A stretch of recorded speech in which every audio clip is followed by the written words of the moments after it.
Halo Sobat Spoiler, gimana kabarnya? Saya doakan sehat semuanya. Untuk melepas lelah, mari kita simak saja alur cerita film. Pada kali ini saya akan membahas film kungfu dengan judul Eye for an Eye.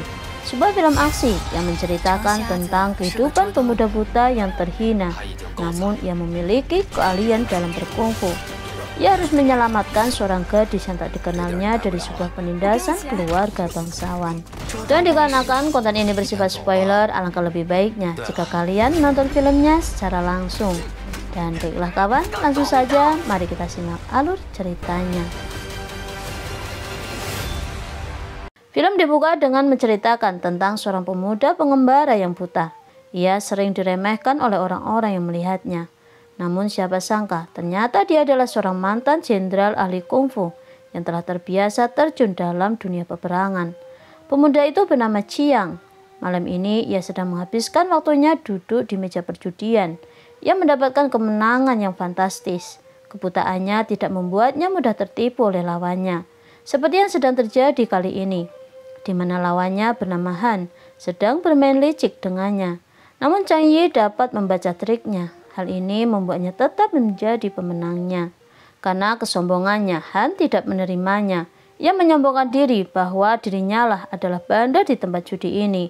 Tak lama kemudian bos besar pun datang. Ia meminta maaf kepada Chang Yi atas sikap Han yang tidak sopan. Kemudian bos mempersilahkannya kembali untuk melanjutkan permainan. Namun Chang Yi memilih untuk pergi meninggalkan tempat perjudian ini. Di tengah perjalanan, tiba-tiba diserang anak buah Feng yang merupakan bos dari tempat perjudian tadi, yang tidak terima dengan sikap Chang Yi yang malam ini sudah menang namun malah langsung pulang. Satu persatu anak buah Feng pun menyerang dan tanpa ragu Chang Yi pun langsung menghabisi mereka.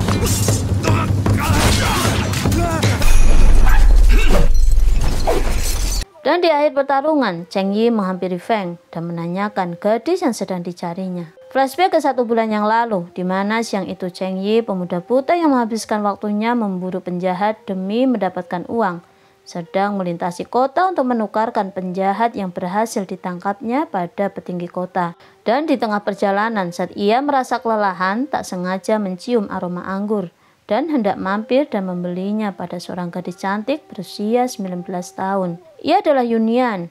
Gadis itu menolak menjualnya karena minuman yang telah dibuatnya memang akan disajikan secara gratis di hari pernikahannya ini. Mengetahui hal itu, Chang Yi akhirnya memutuskan masuk dalam pesta pernikahannya demi menikmati anggur yang telah diinginkannya. Di sisi lain, Yunian yang hendak memberikan anggur kepada kuda Chang Yi terkejut. Betapa kagetnya ia saat mengetahui barang yang dibawanya adalah manusia yang merupakan buronan yang akan dibawanya ke petinggi kota. Pesta pernikahan pun dimulai. Seluruh warga berdatangan memenuhi undangan pernikahan Yunian. Tidak lama dari itu, suasana bahagia berubah mencekam saat kedatangan pria bernama Ni Jun yang merupakan kakak kandung dari Yunian. Pemuda itu bertingkah tidak mengenakan hingga membuat para tamu memutuskan untuk segera meninggalkan pestanya. Dan hanya tinggal Chang Yi seorang yang sedang menikmati anggurnya. Tepat saat itu pandangan Ni Jun mengarah padanya. Ia maju dan berlagak meremehkan Chang Yi. Namun Chang Yi memilih pergi dan memperingatinya untuk tidak bermain pedang karena nanti ia akan terluka. Sampainya di kandang kuda, Chang Yi tertidur tak sadarkan diri.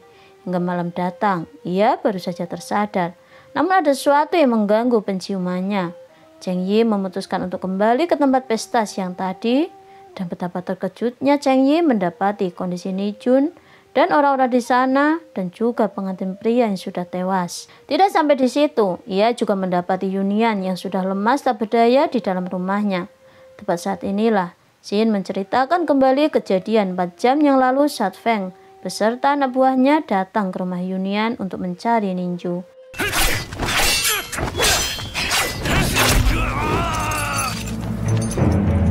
Hingga berakhir pembunuhan. Dan berakhir Feng membawa Yunian ke dalam rumah. Pada saat itu pula lah kesucian Yunian dilepas oleh atasan Feng, yaitu Yan. Setelah selesai memeriksa, Chang Yi kembali melanjutkan perjalanannya membawa buronannya ke petinggi kota untuk ditukarkan dengan uang. Sampainya di balai kepemerintahan kota, Chang Yi berhasil menguak penjahat yang sebenarnya bukanlah orang yang sedang dibawanya, melainkan anak buah Gou. Setelah mendapatkan upahnya, Cheng Yi pergi sambil melaporkan kepada petugas Gao bahwa di ujung sana ada tindakan pembantaian satu rumah.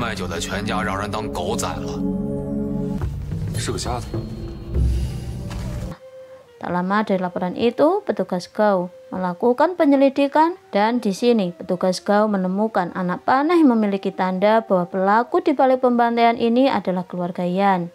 Hal ini membuat petugas Gao pun menyarankan Yunian untuk memaafkan dan melupakan saja kejadian ini demi keselamatan mereka bersama. Namun Yunian sudah terlanjur merasa terhina karena dirinya sudah dilecehkan. Belum lagi kematian kakak dan suaminya membuatnya bersikeras tidak akan melupakannya. Bahkan ia menginginkan keadilan. Petugas Gao yang mendengar penuturan dari Yunian yang dianggapnya berbahaya untuk nyawa dan karirnya memutuskan untuk membalikkan fakta. Ia memfitnah Yunian dalang dari kematian kakak dan suaminya. Tubuhnya yang masih tak berdaya langsung dibawa sebagai tersangka menuju pengadilan. Di pertengahan jalanlah Cheng Yi menghadangnya. Pemuda buta itu sudah berfirasat tidak baik. Maka saat bertemu dan melihat Yunian disyaratnya, maka Cheng Yi langsung menghajar para pejabat kota itu termasuk petugas Gao.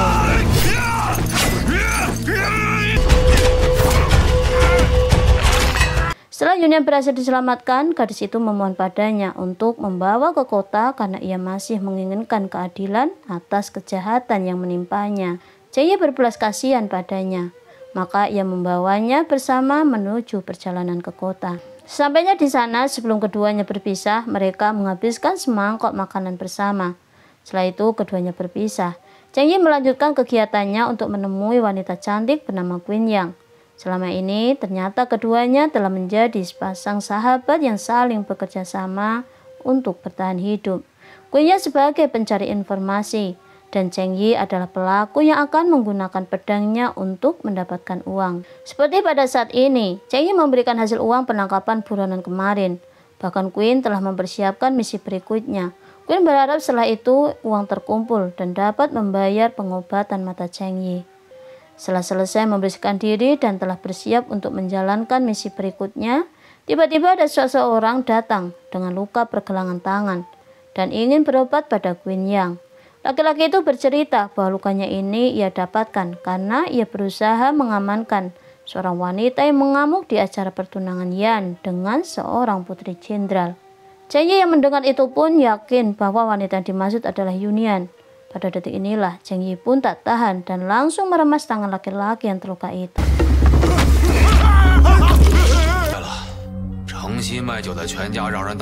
Setelah kejadian itu, Qin menyarankan agar Cheng Yi jangan berurusan dengan keluarga Yuan Yan karena mereka adalah keluarga yang sangat berkuasa dengan hartanya. Ditambah lagi, kini Yan juga sudah bertunangan dengan putri jenderal. Hal ini membuat semakin kuat kekuasaan keluarganya.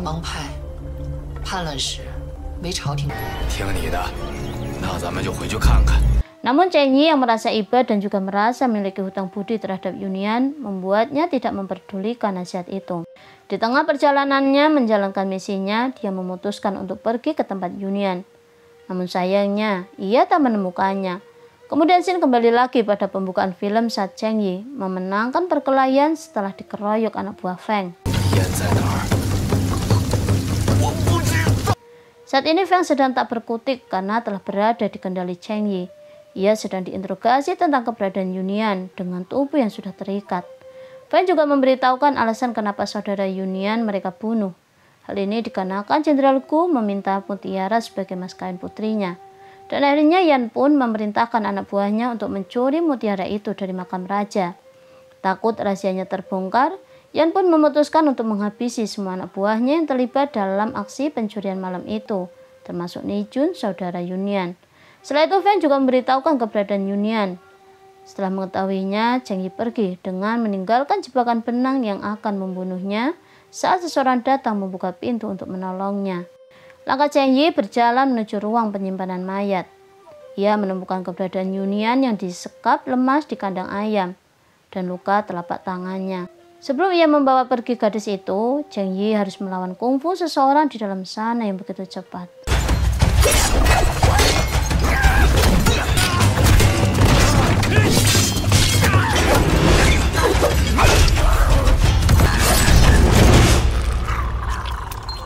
Setelah Setelah Yunian mendapatkan pengobatan, Cheng Yi meminta kepada Queen Yang untuk segera meninggalkan kota dengan membawa Yunian dan berpesan pada dirinya bahwa mereka tidak saling kenal. Keesokan harinya, Queen Yang membawa Yunian keluar kota. Sedangkan di jauh sana, Yan kembali mendapati siksaan dari ayah kandungnya yang meminta padanya untuk tampil sempurna demi kelangsungan bisnis dan kekuasaannya.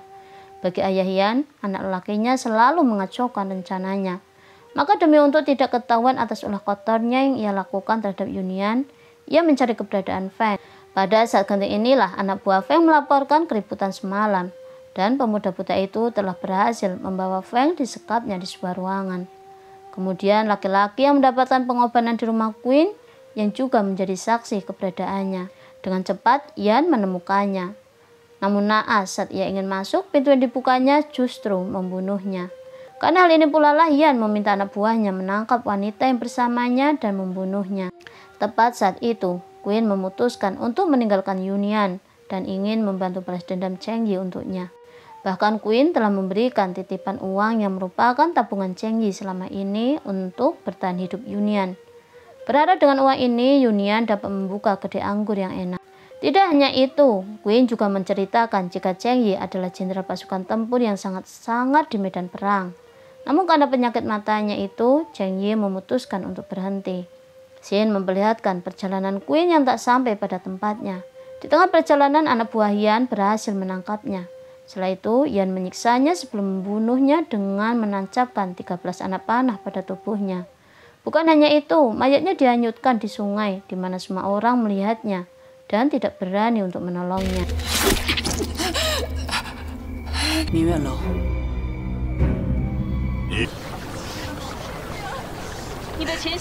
Di sisi lainnya, terlihat Cheng Yi mendatangi tempat tinggal Jenderal Gu untuk memperingatkan kejahatan Yan. Sebelum bertemu dengannya, Cheng Yi disambut perkelahian anak buah Jenderal Gu terlebih dahulu, hingga akhirnya ia lolos dan berhasil menyampaikan niatnya agar Jenderal Gu membatalkan pertunangannya, karena ia sedang diperalat oleh keluarga Yan. Setelah menerima berita itu, prajuritnya mengantarkan surat pembatalan pernikahan pada keluarga Yan. Dan karena ini pula lah ayah Yan marah besar hingga kembali menyiksa Yan. Namun Yan memberikan perlawanan dan membunuhnya. Spasi. Keesokan harinya berita tentang kematian Queen sampai pada telinga Cheng Yi. Pemuda buta yang tak terima kejadian ini pun akhirnya nekat setelah selesai mendoakan kematiannya langsung pergi untuk membalaskan dendamnya. Sedangkan di jauh sana dengan murkanya Yan menyampaikan sebuah sayembara. Untuk siapa saja yang berhasil menangkap atau membunuh Cheng Yi akan diberikannya emas dan akan dimasukkan dalam silsilah keluarganya. Masih pertengahan gembar-gembornya, Cheng Yi telah datang terlebih dahulu di kediamannya. Tanpa basa-basi, Cheng Yi bertempur melawan seluruh anak buah Yan, termasuk tangan kanan Yan, seorang gadis.